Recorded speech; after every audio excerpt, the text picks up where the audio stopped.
پیغمبر علیه السلام فرمایل د بنی کلب د ګډو چیلو د وړې برابر عمره خلق الله پاک په دې شپه باندې مغفرت یې کوي او بخي دا قبیله ګډې چیلې ډېرې وي او حدیث کې راځي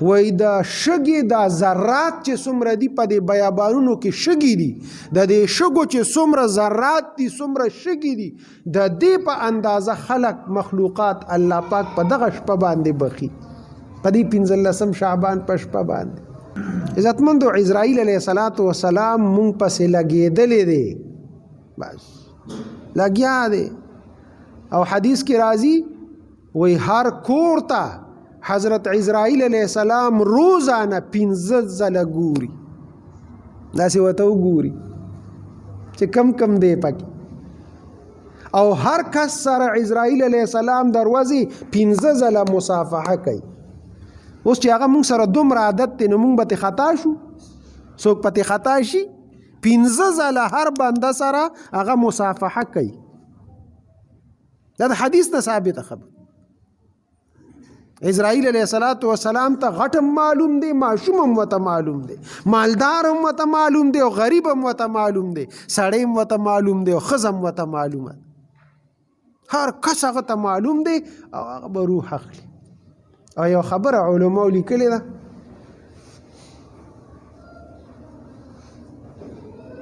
وای دا د اوچې چې څومره مخلوقات دي ندوینه روح حضرت عزرائیل علیہ السلام اخلي نیوزل حضرت عزرائیل ته ابراهیم علیہ السلام وی چې میدان ګرمي او جنگ وی او توري چلیږي او دا لاشونه داسې پروزي لکه نن سبا دماکه وشي په داسې حالت کې ته دا روحونه څنګه قبض کې ناغه ورته وی زه هغه ګرم میدان ورتلو ته زما ضرورت نشته بس زه د میدان په سر ودرېږم او دی روحونو ته اشاره کوم چې راځي مدا په خپل مال راځي نو دا روحونه دا اسرائیل علیہ السلام ته په خپل را رواني او راځي او دام د حدیث نه ثابت ده اسرائیل علیہ السلام چې په دې ځمکه او په دې اوچه باندې څومره خلق دي د دوی روح هغه قبض کوي او وی په دریابونو کې چې د چا نه روح الله پاک اخلي نو وی هغه خدای پاک په خپل شان لایق سره اخلي اسرائیل علیہ السلام پسې غوټې نه وي او نه دا هغه ډیوټي ده بس دا د اوچې ډیوټي دا دله ورکړې ده د دریابونو ډیوټي چې ده یو انسان دریاب ته ورپرېوته او مړ شو یا دا میان مړ شي یا نور مخلوقات په دریاب ته لاړل او هلته مړه شو نو دا هغوی نه روح الله په خپل شان لایقه سره اخلي او بوزي هغې کې عزرائیل علیه السلام په منځ کې نه وي دا د علماء تحقیق دی او دا د حدیث نه ثابت ده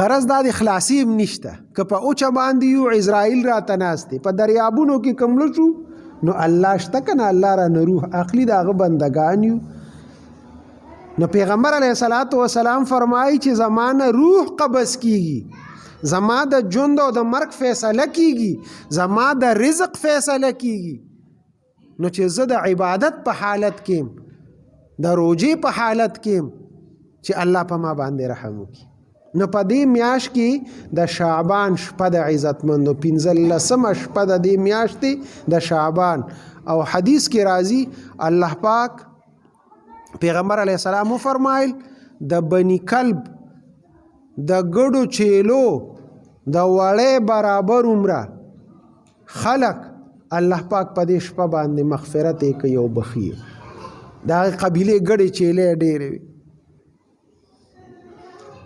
او حدیث کې راځي وای دا شګي دا ذرات چې څومره دي په دې بیابانونو کې شګي دي د دې شګو چې څومره ذرات دي څومره شګي دي د دې په اندازه خلق مخلوقات الله پاک په دغه شپه باندې بخي په دې 15 شعبان په شپه باندې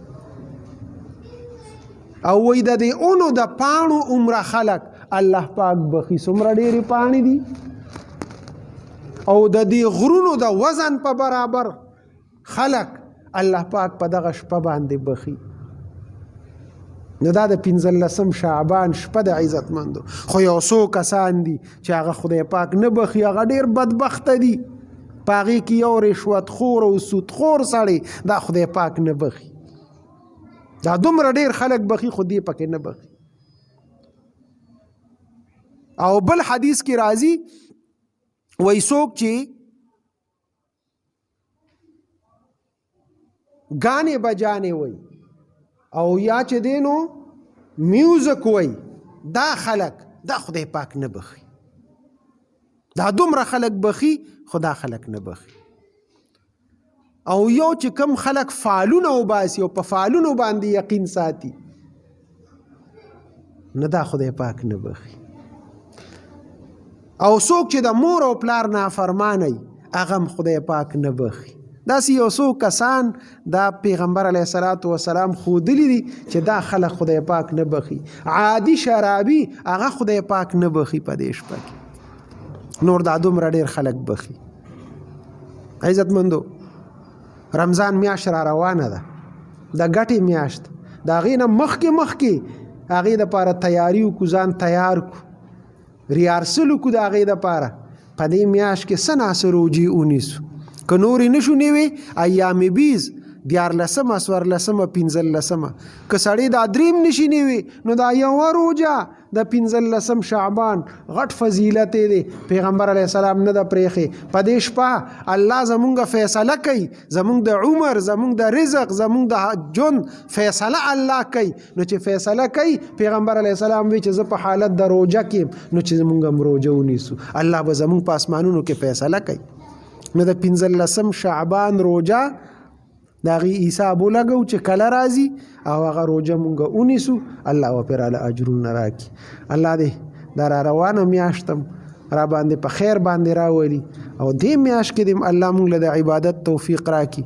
د اوس نه ځان تیار کړو انشاءالله. یو فریضه ده، حج له خلک ځي نو ځان مخکې نه تیار کی، پیسې اول تیاری کی چې یاره داخله به کوم، نو پیسې د هغې دپاره جمع کی، بیا بینک ته ځي هلته داخله کوي، بیا دغسې ورو ورو چې منظوري یې راشي بیا نور ځان تیاری او احرام اخلي، منډې ترړې وایي، چل زده کوي چې یاره څنګه به کوم څنګه به نه کوم. فریضه ده چې هغه فریضه په ښه طریقې سره ادا شي. نو دقسې رمضان میاشت دا هم یو فریضه ده. مونږ اوس د مانځه له راتلو، تاسو ټولو کورونو کې ځان تیار که تیار هم نه که ځان هم تیار کنو جمعات تراله چې د جمعې مونځ دا په هفته کې یو ورځ وي او دا یو همه فریضه ده، په دې باندې الله اجرونه راکوي. اورېږه چې ځان تیار کړم او جمعات ته تیار لاړ شم. نو دقسې د رمضان میاشت را روانه ده چې مونږ ورته ځان تیار کړو. په دې میاشت کې ریارسل د هغې دپاره د روجو کړو، یو روجه 2-3 ونیسو، خیر دی که ډېرې نشو نیوې هغه روجې یو 2-3 ونیسو. دغسې روجه ماتی سره ځان عادت کو، پښمني سره ځان عادت کو، صدقې خیرات سره ځان عادت کو، دې څیزونو سره ځان عادت کو. دغه د عبادت میاشت ده چې هغه را باندې الله په ښه طریقې سره تېره کړي. الله دې مالم توفیق راکړي، الله دې تاسو لم توفیق درکړي. دعا په جواب شرعي حاجات هم پوره کړي، ظالمانو مفسدانو هم په امان کې وساتي، ګناهونه هم معاف کړي. دا روجه را باندې په خیر او عافیت سره راولي. خدای عبادت توفیق پکې راکړي. دا میاشت هم را باندې خدای په عبادت کې تېره کړي. ګناهونو نه زموږ د ټولو حفاظت وکړي. مردگان د اهل اسلام هم وبخي، بیمارانو ته هم خدای شفا ورکړي. حاضره جمع کړي د هرونو سم شرعي حاجات دي، الله دې ټول شرعي حاجات زموږ پوره وګرځوي. صلی الله تعالی. سنت کوي.